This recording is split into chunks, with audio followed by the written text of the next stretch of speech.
Assalamualaikum warahmatullahi wabarakatuh.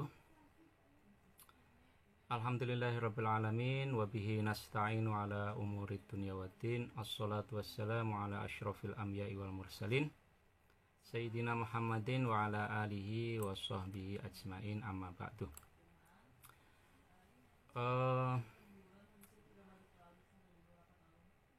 Melalui video ini kita akan membahas, mengaji ya, tepatnya mengaji fikih agraria dengan membaca salah satu karya yang cukup monumental ya, yaitu Al-Ahkam As-Sultaniyah ya. Al-Ahkam As-Sultaniyah ini satu karya yang memang memberikan uraian mengenai prinsip-prinsip pemerintahan ya. Dan Imam Mawardi memang menulis kitab ini dulunya dalam posisi dia sebagai pejabat pemerintah begitu ya, dan dia diminta oleh khalifah untuk menyusun satu pedoman ya, satu naskah ya, yang menjelaskan bagaimana sih sebetulnya prinsip-prinsip pemerintahan yang harus diindahkan oleh para penguasa ya. Nah, di dalam kitab Al-Ahkam As-Sultaniyah ini ada 3 bab ya, yang secara spesifik membahas mengenai beberapa segi yang kalau kita istilahkan sekarang adalah ya, persoalan mengenai tanah, mengenai ruang gitu ya. Itu dibahas di situ di tiga bab di dalam kitab ini, yaitu bab 15 yang menjelaskan mengenai bagaimana menghidupkan lahan yang masih menganggur itu, dan bagaimana mengelola air dalam rangka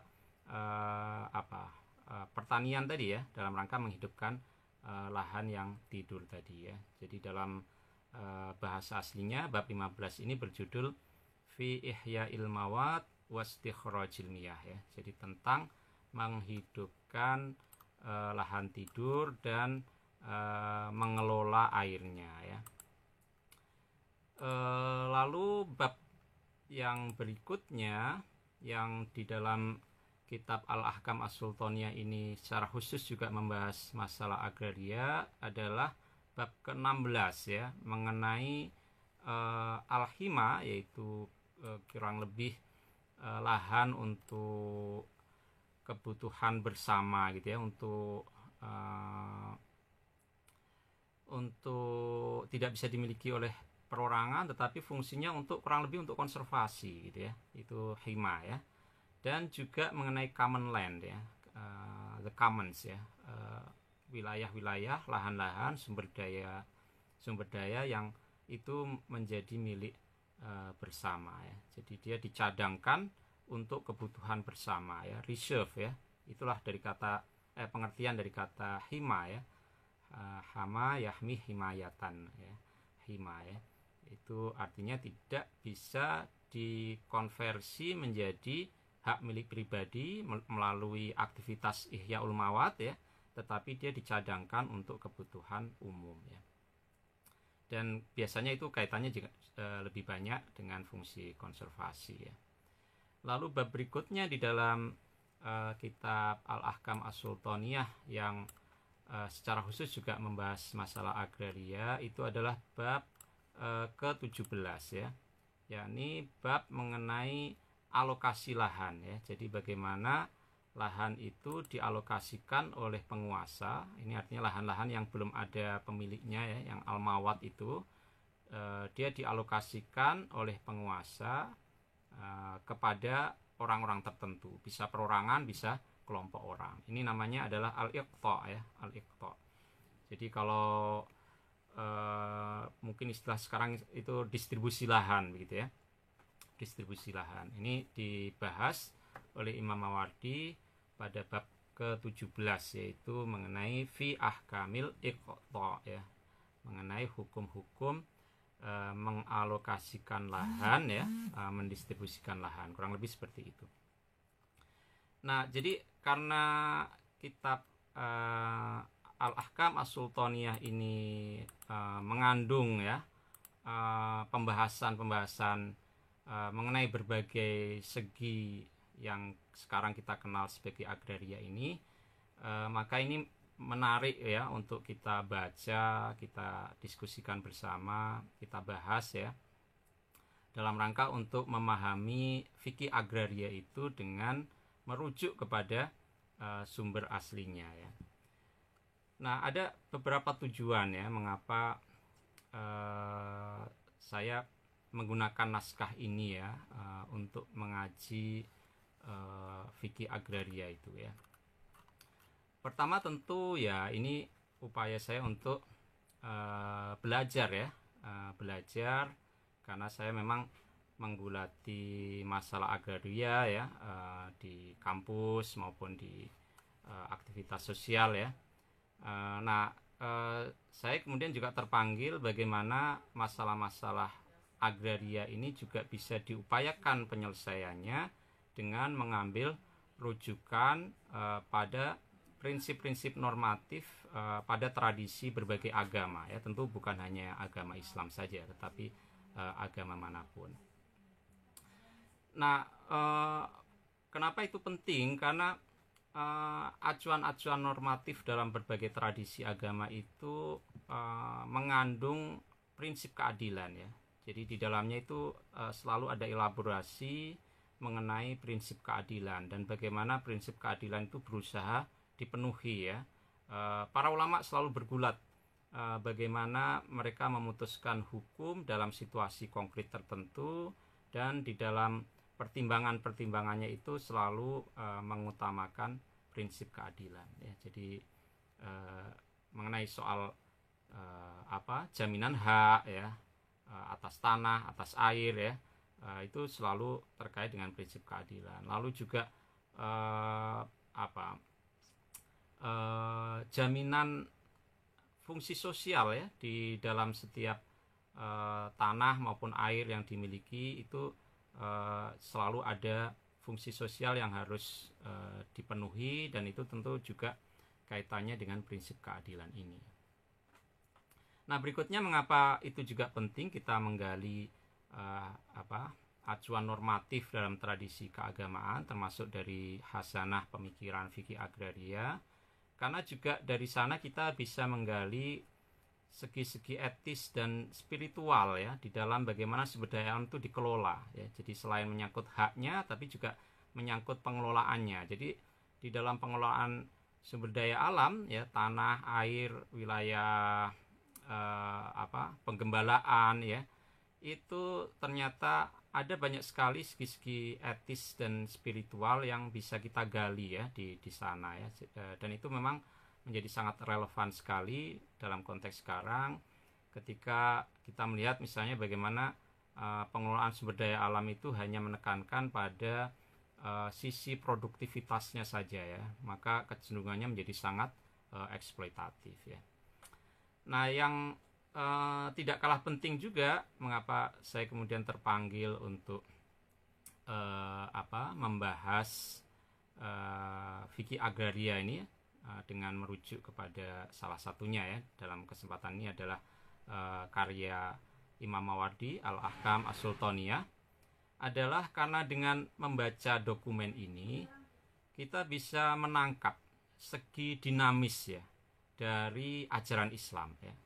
Jadi segi dinamis ini muncul ketika kita melihat bagaimana dialektika antara normativitas prinsip-prinsip keadilan ya, prinsip-prinsip etis spiritual itu dikonkretkan, berusaha dijauntahkan, diterjemahkan dalam konteks historis yang berbeda-beda ya. Makanya di dalam naskah Al-Ahkam As-Sultaniyah ini ketika membahas misalnya mengenai Ihya'ul Mawad atau misalnya mengenai Istikhrajul Miyah ya, Imam Mawardi seringkali merujuk pada pengalaman-pengalaman spesifik di Basrah ya, di wilayah di sekitar Sungai Tigris dan Eufrat ya.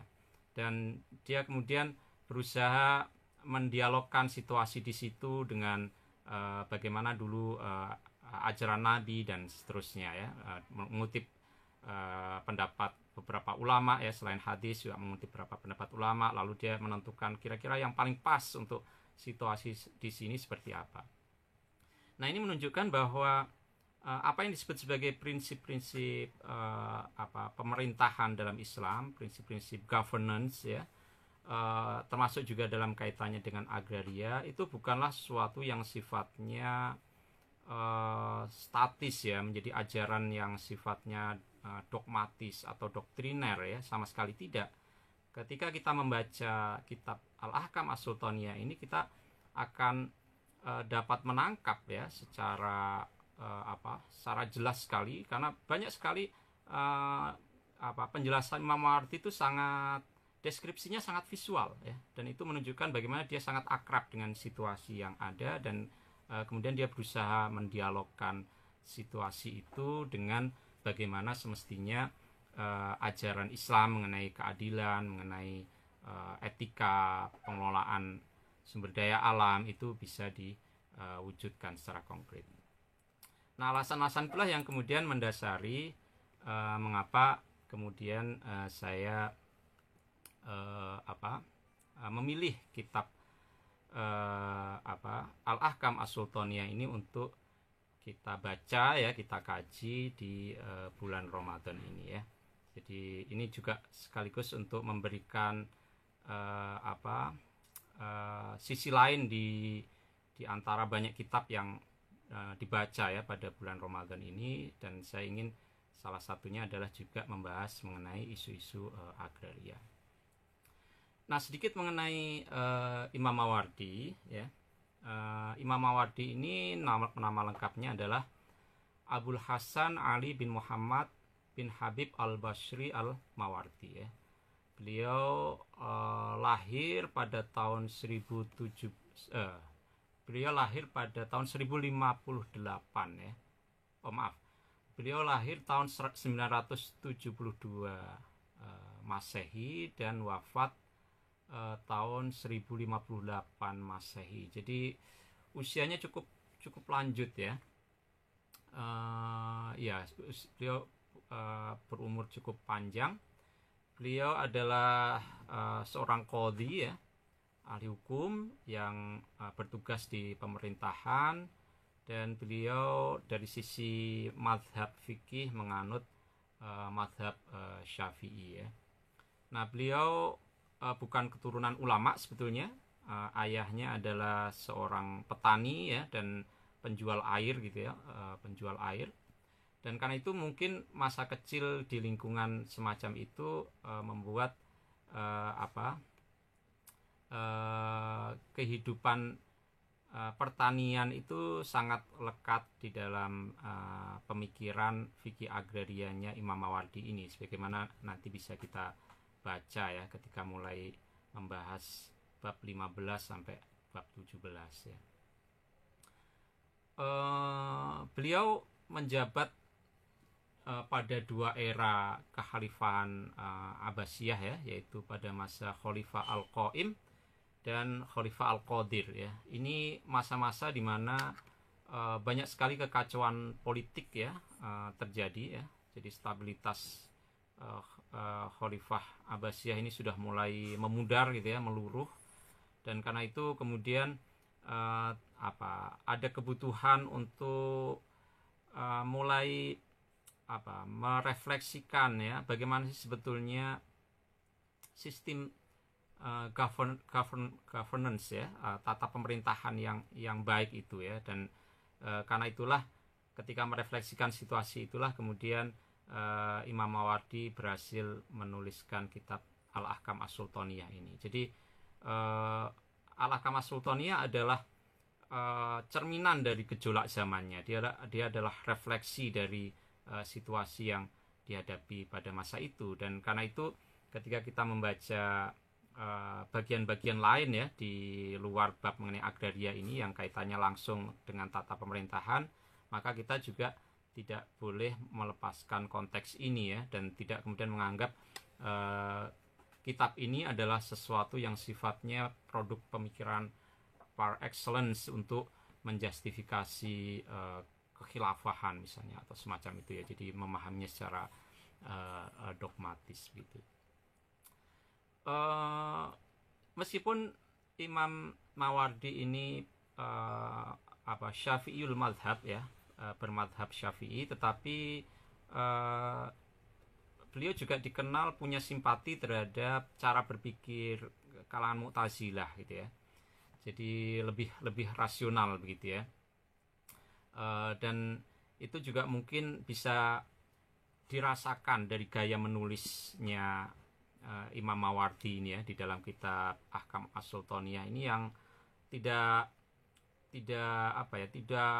sangat berciri deduktif gitu ya, tetapi sangat empiris pada dasarnya ya, sangat induktif juga pada dasarnya ya. Kalau kita nanti mulai membaca, hal itu akan bisa kita rasakan. Nah, kecenderungan semacam ini juga tentu tidak luput dari pro kontra, sehingga misalnya Imam Khatib Al-Baghdadi misalnya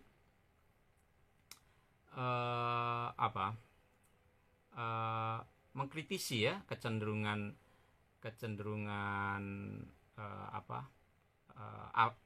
simpatinya kepada pemikiran Mu'tazilah ini. Meskipun demikian, ketika nanti kita mulai membaca dan kemudian Imam Mawardi mulai mendiskusikan berbagai pendapat ulama ya, ketika dia menghadapi situasi konkret ya di Basrah ya, di sepanjang sungai Tigris dan Eufrat itu, dia sampai pada beberapa kasus, lalu dia mengutip pendapat beberapa ulama ya. Itu selalu yang muncul adalah pendapat Syafi'i ya, lalu kemudian Abu Hanifah, dan dalam beberapa kasus yang lebih jarang itu pendapat Imam Malik muncul ya. Tetapi Syafi'i selalu ditempatkan sebagai pendapat pertama ya, dan kemudian biasanya Imam Mawardi juga kemudian menyatakan kecenderungannya kepada pendapat Imam Syafi'i itu. Nah, jadi itu sepintas ya mengenai pengantar mengapa kita mulai mengaji fikih agraria dengan mengambil kitab Al-Ahkam As-Sultaniyah ini sebagai rujukannya ya. Demikian sebagai pengantar ya. Sekarang marilah kita memasuki ke bab ke-15 ya. Dan bab ini seperti tadi saya sampaikan membahas mengenai Ihya'ul Mawat, menghidupkan lahan menganggur, lahan yang masih tidur, lahan yang terlantar, wastikhrajul miyah, dan mengatur keluar masuknya air ya. Nah, sebelum kita mulai, mari sama-sama kita mengirimkan Al-Fatihah kepada Nabi kita, Nabi Muhammad SAW, dan juga tabarukan ya kepada pengarang kitab ini. Kita kirimkan doa juga kepada Imam Mawardi, semoga dengan begitu kita memperoleh manfaat, memperoleh keberkahan di dalam mengaji kitab Al-Ahkam As-Sultaniyah ini. Ala hadiniyah wa ala kulli niyatin sholihah wa ila hadratin nabiyil mustafa Muhammadin sallallahu alaihi wasallam wa ila aswajihi wa dhurriyyatihi wa jami'i ahli baitihi wa ila ruhi musannifi hadzal kitab rahimahullahu taala wa nafa'ana bihi wa bi ulumihi fid dharain amin. Al-Fatihah. Bismillahirrahmanirrahim. Alhamdulillahirabbil alamin. Ar-Rahmanir-Rahim. Maliki yaumiddin. Iyyaka na'budu wa iyyaka nasta'in. Ihdinas siratal mustaqim. Siratal ladzina an'amta 'alaihim ghairil maghdubi 'alaihim waladdallin. Amin. Bismillahirrahmanirrahim. Al-babu al-khamisu asyara. Inilah bab yang ke-15 fi ihya'il mawati, tentang menghidupkan lahan tidur, lahan menganggur, wastikhrajil miyahi, dan mengatur irigasi air, keluar masuknya air.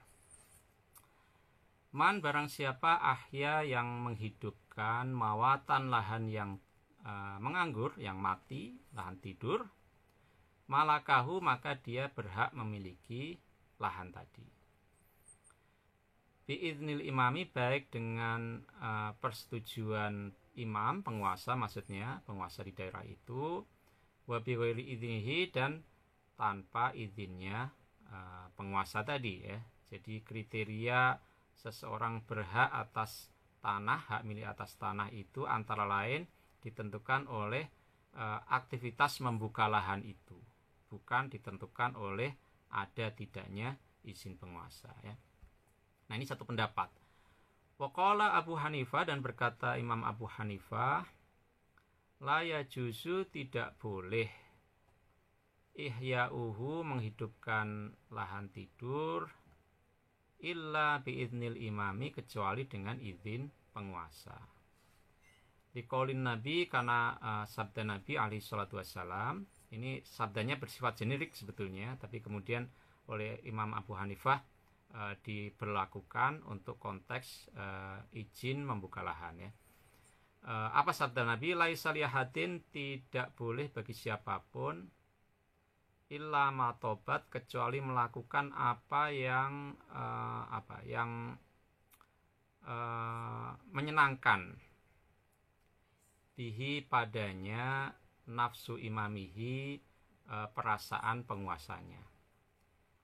Jadi kalau kegiatan membuka lahannya itu justru membuat penguasa di daerah itu tidak merasa nyaman karena misalnya tidak sesuai dengan kebijakannya, maka hal itu dilarang menurut Abu Hanifah.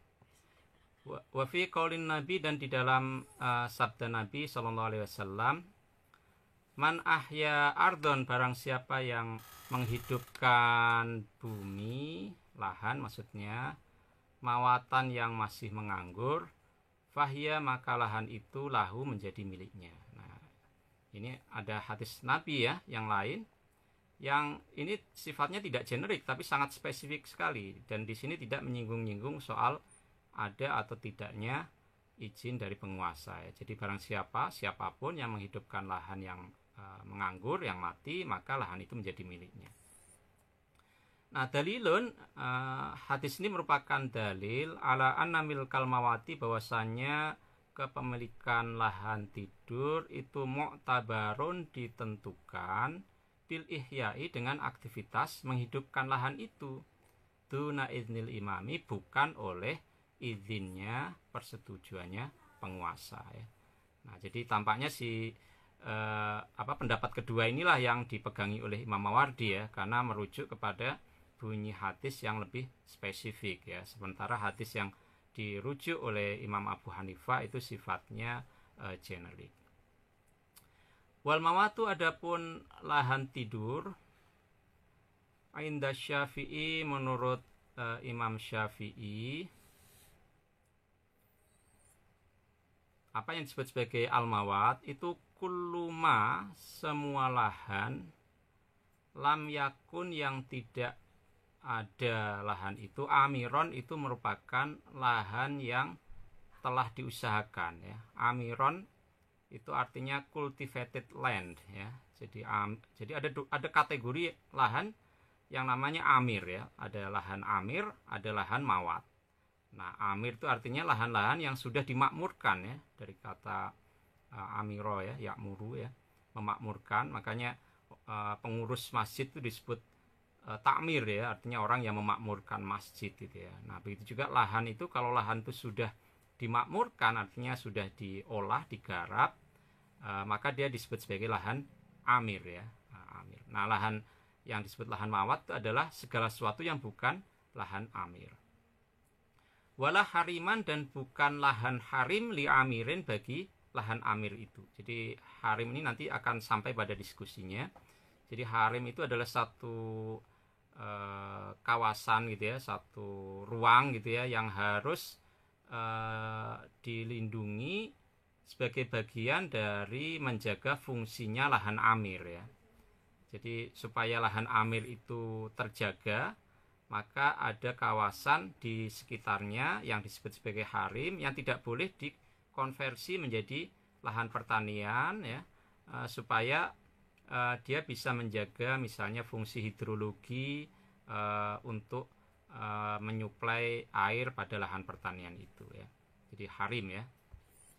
Nah, harim ini juga bukan hanya terkait dengan pertanian, tetapi hal-hal lain juga ada harimnya. Jadi sumur ada harimnya, supaya sumur itu airnya nggak habis ya, atau nggak keruh, maka wilayah di sekitar sumur itu disebut juga sebagai harimnya sumur ya. mata air juga punya harim ya, sungai juga punya harim ya. Jadi misalnya harimnya sungai itu ya sempadan di kiri kanannya itu adalah harimnya ya, seperti itu. Jadi menurut Syafi'i ya, apa saja yang bukan lahan amir juga bukan harimnya lahan amir, fahuwa maka lahan itu mawatun adalah lahan yang masih menganggur, lahan tidur. Wa ingkana dan sekalipun ada lahan itu mutasilan bersambung biamirin dengan lahan amir. Waqala Abu Hanifah dan berkata Abu Hanifah, al-mawatu adapun lahan tidur itu ma ba'uda lahan yang jauh minal amiri dari lahan amir. Walam yablughu dan tidak mencapai padanya al-ma'u air. Jadi yang disebut sebagai al-mawat al-mawat adalah kalau menurut Abu Hanifah ini ditentukan oleh jaraknya. Jadi lahan yang jaraknya jauh dari amir lalu dia tidak bisa dijangkau oleh aliran air sehingga tidak bisa digunakan untuk lahan pertanian, maka itulah yang disebut sebagai al-mawat ya. Jadi yang belum sampai air ke sana ya, bukan tidak bisa dijangkau tapi yang belum sampai air ke sana. Itu menurut Abu Hanifah. Waqala Abu Yusufa dan berkata Abu Yusuf, al-mawatu, Abu Yusuf ini salah satu pengikut ya dari mazhab Hanafi ya, muridnya Abu Hanifah. Al-mawatu adapun lahan mawat itu kullu ardin semua lahan idza waqafa jika berdiri ala adnaha pada ujungnya minal amiri dari lahan amir, munadin seseorang yang berteriak bi'a'la sotihi dengan suara yang paling keras, lam yasma maka tidak akan mendengarkan akrobun nasi orang yang terdekat ilaiha ke lokasi tadi fil amiri di lahan amir. Jadi ini juga suatu proksi untuk menunjukkan bahwa kriteria menentukan lahan amir itu, lahan mawat itu adalah menurut jaraknya dari lahan amir. Jadi proksinya adalah ketika suara orang yang paling berteriak paling keras sekalipun itu tidak terdengar. Wahadal qaulani adapun dua pendapat dari Abu Hanifah dan Abu Yusuf ini yakhrujani itu di luar ya, keluar, artinya tidak sejalan anil ma'huti dari apa yang sudah diterima fitisolil imarati mengenai bersambungnya tanah-tanah amir ya. Jadi kalau pendapat yang dinyatakan oleh Abu Hanifah dan Abu Yusuf ini kan menentukan mawat itu berdasarkan jaraknya, dan itu tentunya tidak sesuai dengan kesepakatan umum bahwa sebetulnya antara lahan amir itu saling bersambungan satu sama lain ya. Nah, jadi ini komentar mengkritisi komentar dari Imam Mawardi mengkritisi pendapatnya Abu Hanifah dan Abu Yusuf.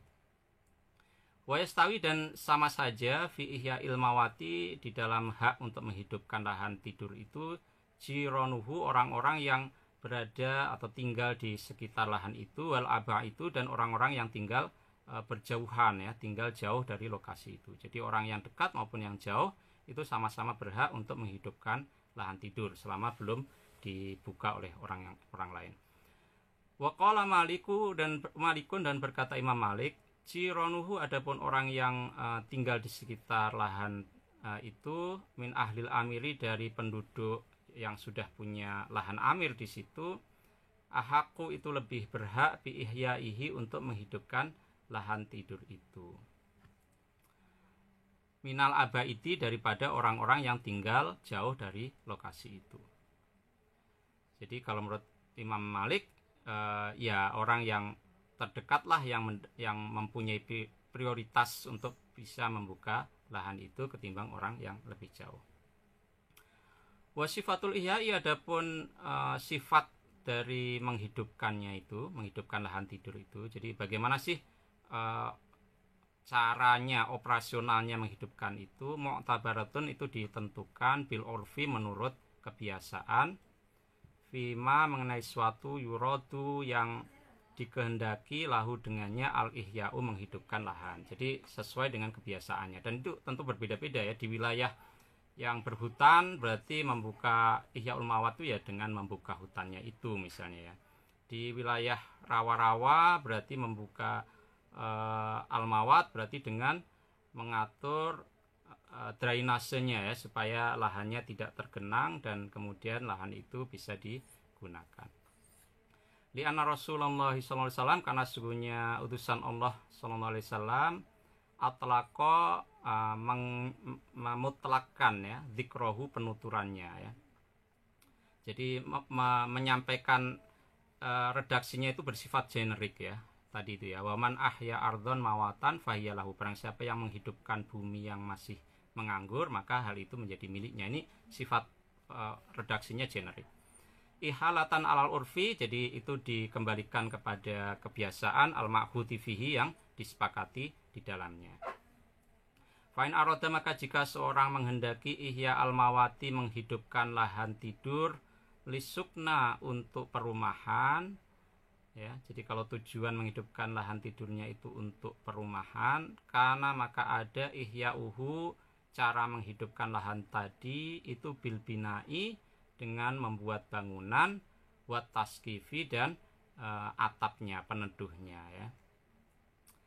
Di anahu, karena sesungguhnya membuat bangunan dan atap ini meskipun sangat sederhana, tapi yang penting sudah bisa menandai itu akan digunakan untuk rumah. Itu awalu kamalil imaroti, tahap awal dari proses konstruksi bangunan yang sempurna. Allati yumkinu, yang memungkinkan, allati yumkinu yang mungkin suknaha untuk mendiaminya. Jadi itu yang menjadi kriteria ya di dalam menghidupkan lahan tidur ketika digunakan untuk bangunan.